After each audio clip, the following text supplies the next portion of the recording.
Welcome to the Tao of Sports podcast with Troy Kirby, covering sports business with over 300 industry leaders from across the globe. Now, here is your host, Troy Kirby. Thank you for listening to the Tao of Sports podcast. I'm Troy Kirby, along with episode 581 of the podcast. Now, today's guest, Paul Neuberger. Now, Paul Neuberger is the cold call coach. This is what he calls himself. He actually goes and teaches in courses as well as seminars, really kind of beats down to the idea of how to make a great cold call, how to initiate possibly a better sale, and really get those kind of ears listening while you're actually talking, which is an interesting concept in itself, but really kind of gets people involved in exactly what they're doing when they're cold calling to make sure that when they're actually talking, they're actually listening. That's an interesting concept all in itself. I'll let him explain, but great conversation with Paul Neuberger right here on episode 581 of the Tao of Sports. Want to spread the word about the Tao of Sports podcast? Please like an episode and share it on your Facebook or Twitter. You can even rate and review the podcast in iTunes, which helps us gain new fans by moving up in the iTunes rankings. Some sports executives are also sending the link to the podcast to their coworkers for a listen. Every little bit helps, and the Tao of Sports podcast thanks you for your efforts.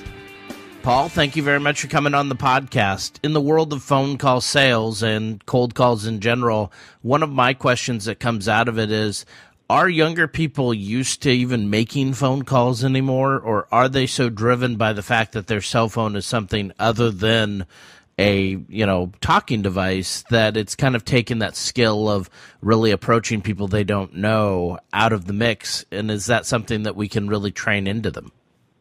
Oh, sure, yeah. And one of the things that I have found, I'm a younger guy myself. I'm 32 years old, so I'm not a dinosaur by any means. But one of the things that I found is cold calling, it has a reputation of being a thing of the past. Folks usually, as they're coming through the sales ranks and they're being taught how to be effective salespeople and how to implement effective sales strategies, they're normally being taught, here's how to use social media, here's how to use LinkedIn, Facebook, here's how to leverage your BNI group, here's how to position this in such a way where it's not a cold call, it's actually a warm call. So I'm finding that a lot of these newer sales professionals, A, have really never done cold calling because they're being advised not to, and B, even those that are being advised to do it don't really have a clue on how to go about this, primarily because industry-wide, a successful cold call success rate is about 6%, 7%. So even if you're knocking it out of the park, some of these younger people don't want to spend a lot of time and resources investing in a strategy that's only going to yield a 6 or 7% success rate. So I'm finding a lot of people don't do it, especially the younger professionals, and they're really trying hard to find alternate resources to get in front of people and build those relationships. And I think much to their detriment, they're not spending as much time on cold calling as they should be. So how do you develop a system to where they can crush it on the phones? Or is that even what you should be doing? Is it training wheels first and then seeing how fast they can run? Well, and I think that's a pretty good question because at the end of the day, I think I've succeeded in simplifying this process. I've been in sales for 14 years. It started with 3 years as an undergraduate college student. My on-campus job was as a phone-a-thon caller, so I would call the alumni, the parents, and the friends to try to raise money for the school.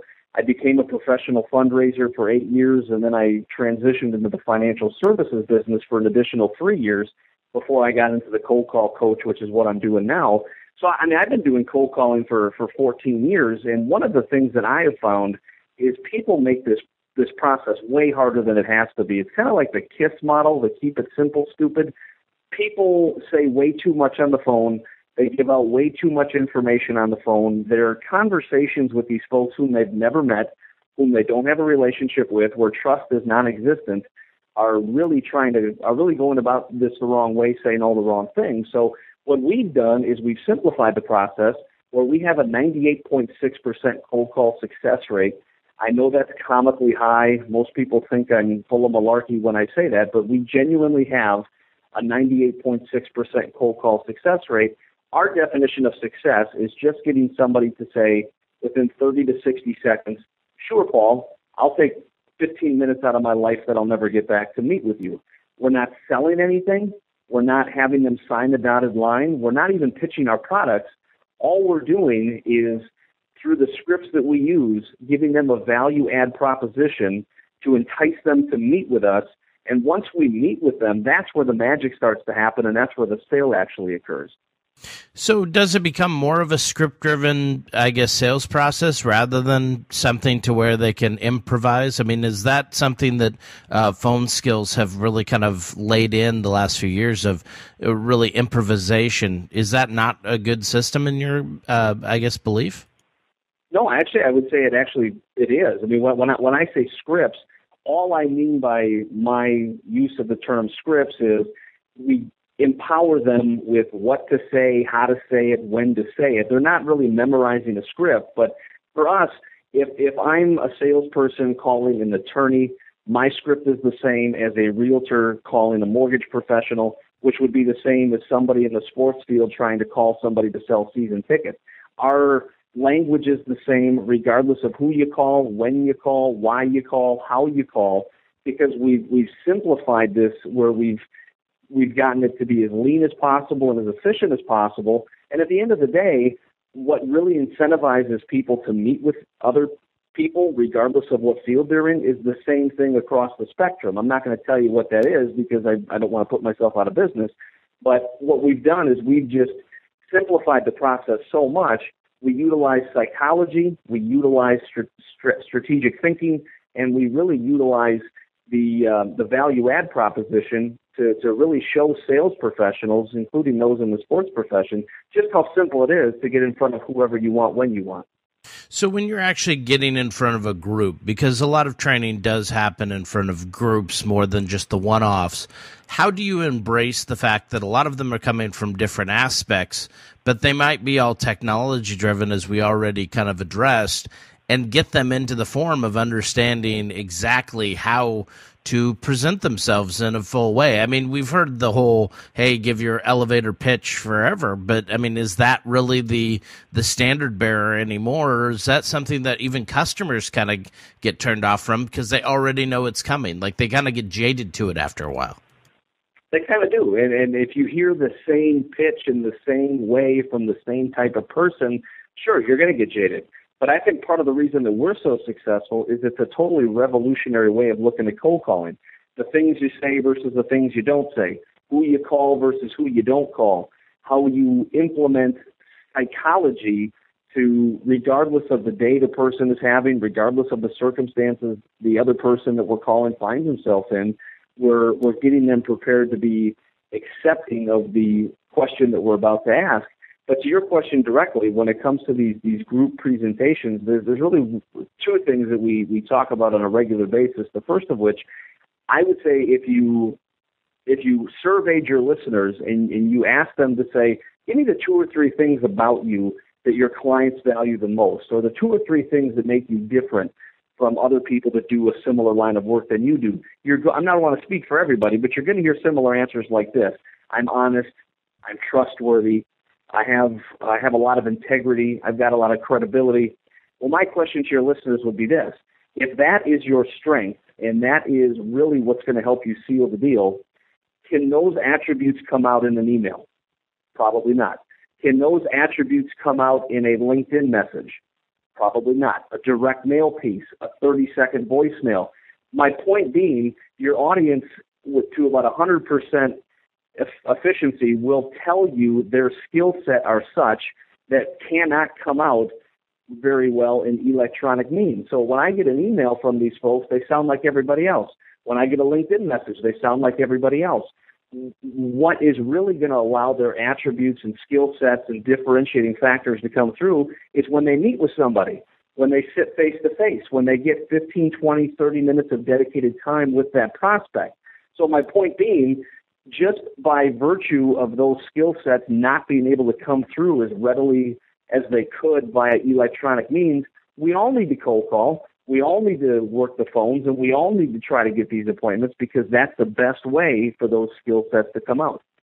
So when you're developing your entire system, how do you keep it fresh enough to where it's really engaged with today's, I guess, young executive or a person that's in sales, but also something that can be adaptable and actually progress into the future. Because cold calling has been around since, what, the 50s? I mean, it's been around forever, but how do you make sure that it's fresh enough that people want to listen to it? Well, I think part of the reason that we do this is, one, I mean, folks that are in the sales profession, especially these young folks that are really eager to make their mark on the world, they're really eager to show the world just how good they're going to be in their respective endeavors, is, you know, for folks that are competitive, for them to see just how easy our system can be implemented and how well it works, knowing that while everybody else in their office is cold calling the old-fashioned way or using LinkedIn or doing whatever that they're doing, for them to know that they're going to run more appointments than everybody else in their office, they're going to build better relationships with everybody else at their office, and quite frankly, they're going to close more deals.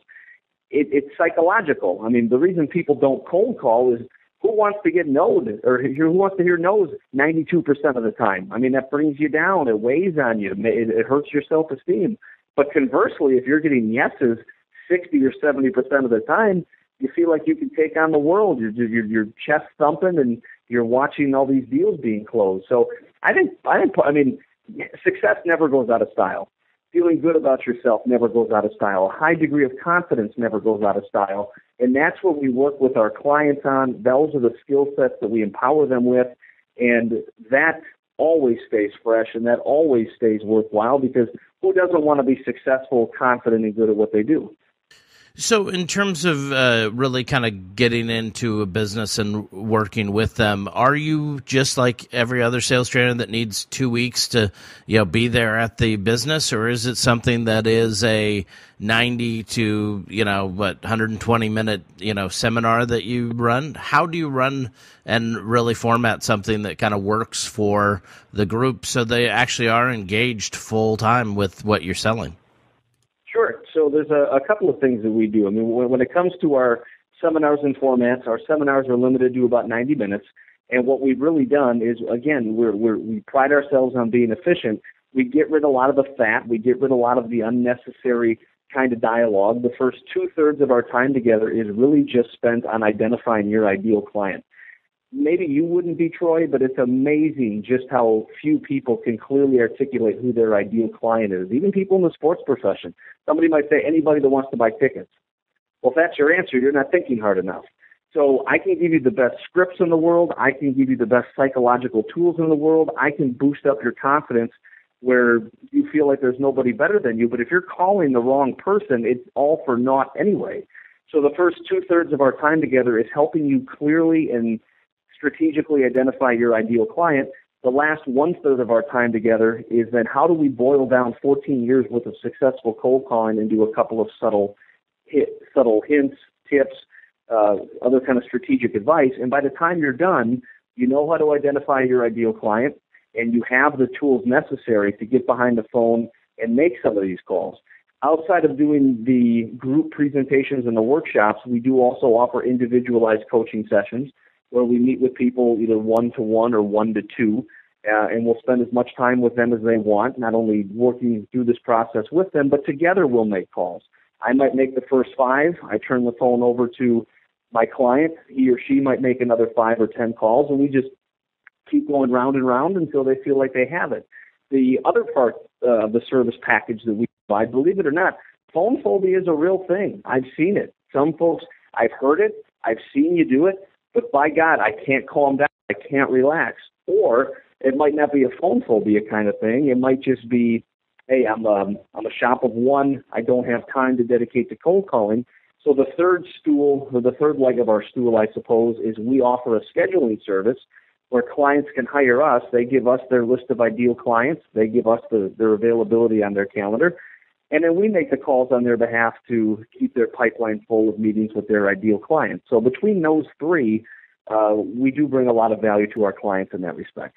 How accurate is it that we still have folks that are answering cold calls? I mean, this is one of the things that, people will bring up, that perhaps there's a lot of diminishing returns after a while, that people aren't as receptive to not only cold calls, but even receiving calls in general, and will let them go to their voicemail now that they have, cell phones. Is that actually accurate, or is that kind of overblown?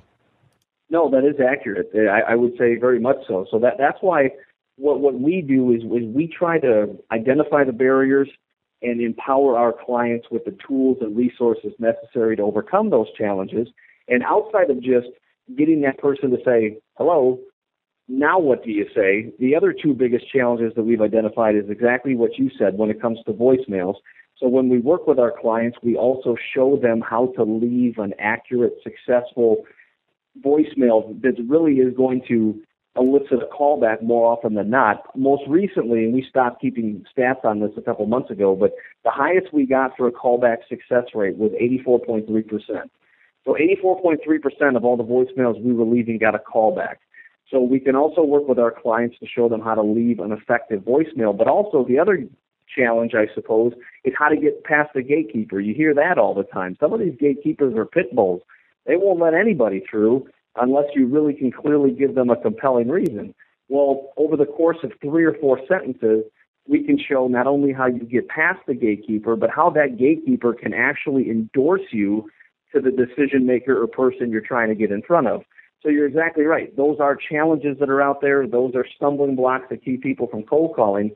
But whether it be empowering our clients with giving them workable scripts and things to say, showing them how to leave an effective voicemail that gets a call back nearly 80% of the time, and how to look at the gatekeeper as your friend and source of endorsements, we feel we can take a lot of the challenges out of cold calling and actually empower the folks we're working with to use those as successful tools.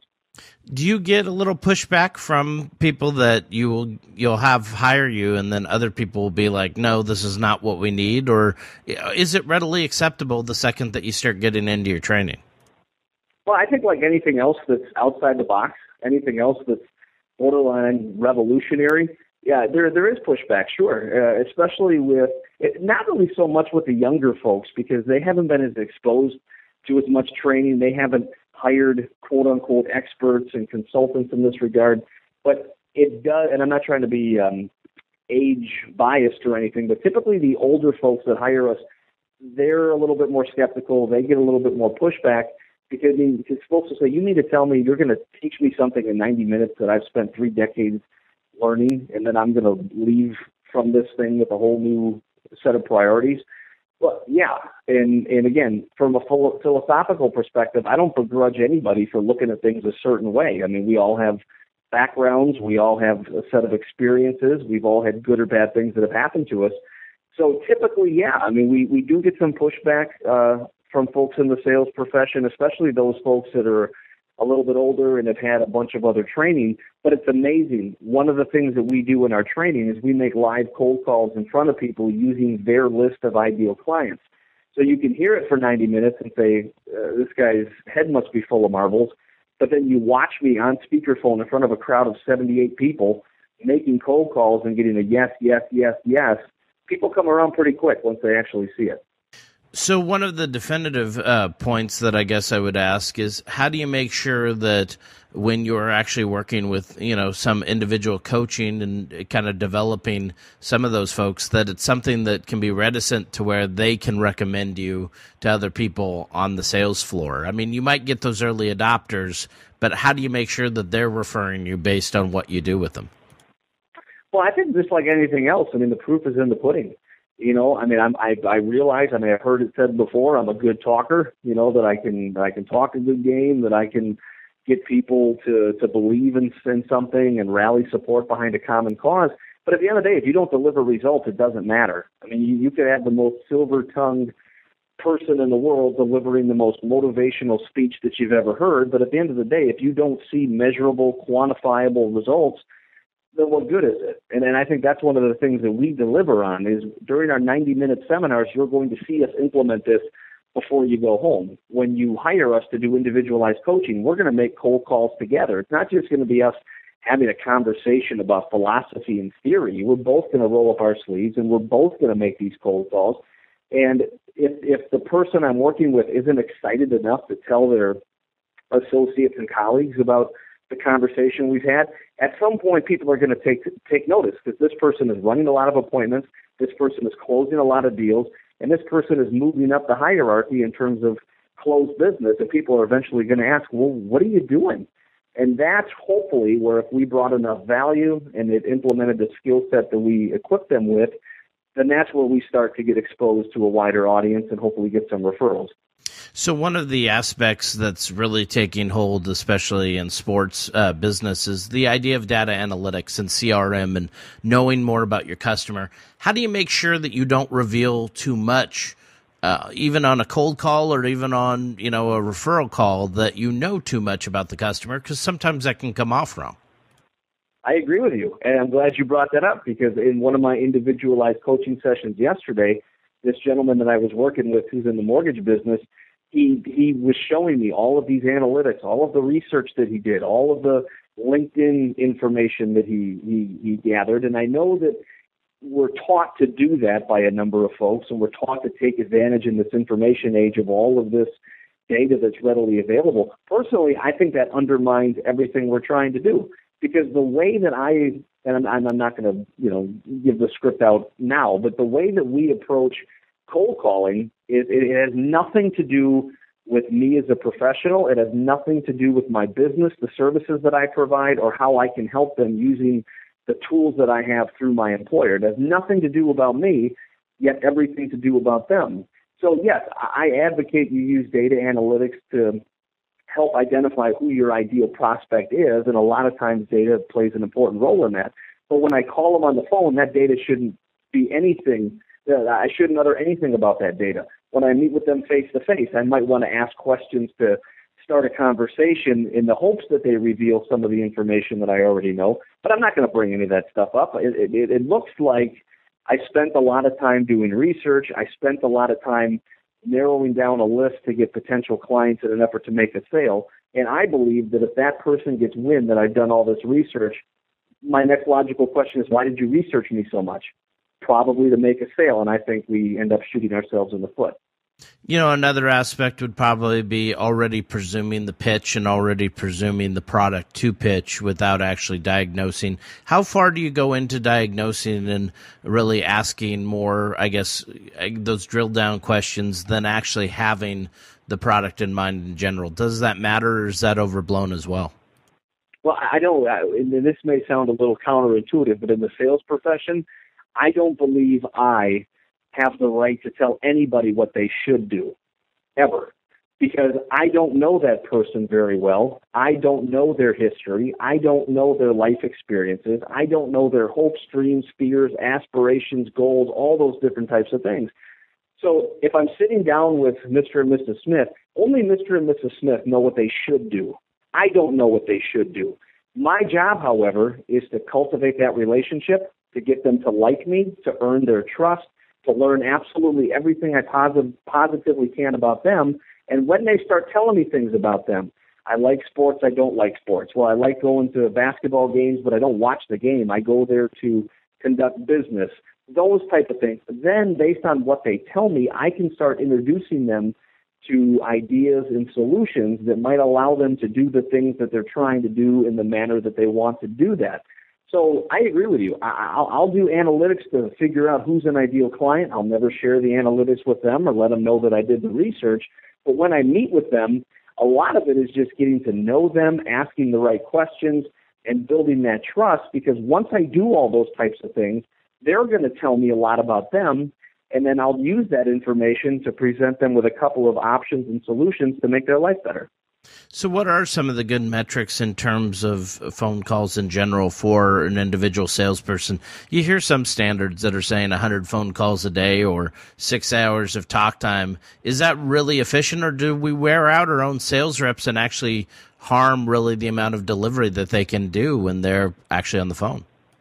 Yeah, well, it depends on how you're judging success. I mean, I've got one client who's an NBA franchise, and for them, their definition of success is making 100 calls a day, basically just what you said. Well, and I'm thinking with my success rate of 98.6%, that's just not feasible. I mean, that's 500 phone calls a week, and whatever 98% of 500 is, that's probably like 485 appointments I'm going to run every single week. I mean, that's just not feasible. I've always been a quality over quantity kind of a guy, and I think when you start telling people quantity is good enough, not only are you as an organization setting yourself up for failure, but what kind of an example or what kind of a mindset are you putting into our salespeople? There are some incredibly, and most of your listeners, I suppose, fall in this category. There are some incredibly hardworking, ambitious, determined, charismatic salespeople, but after a year, they're burned out and they're totally disenfranchised with sales because I couldn't leave my desk. All I had to do was work the phone. I'd make 100 calls and I'd get 2 people that say yes. Well, again, after a while, who wants to do that? I would just say there's probably outside of, maybe religious life and military service or based on, whatever your values are, I think sales is one of the most noble professions anybody can be in. And because organizations and employers use the wrong metrics to gauge success, not only do you have a very high burnout rate, but some folks swear off sales altogether and never go back. And I think that's a terrible shame. So we're starting to see call refractors being used, things that really kind of uses a FICO score, the amount of calls that you make, so they're more selective. Does that sometimes set people up to believe that they're just going to have a higher propensity of them saying yes, so they kind of ease off their sale, or does that actually help in the sales process in general? No, I think it helps in the sales process because why work harder when you can work smarter?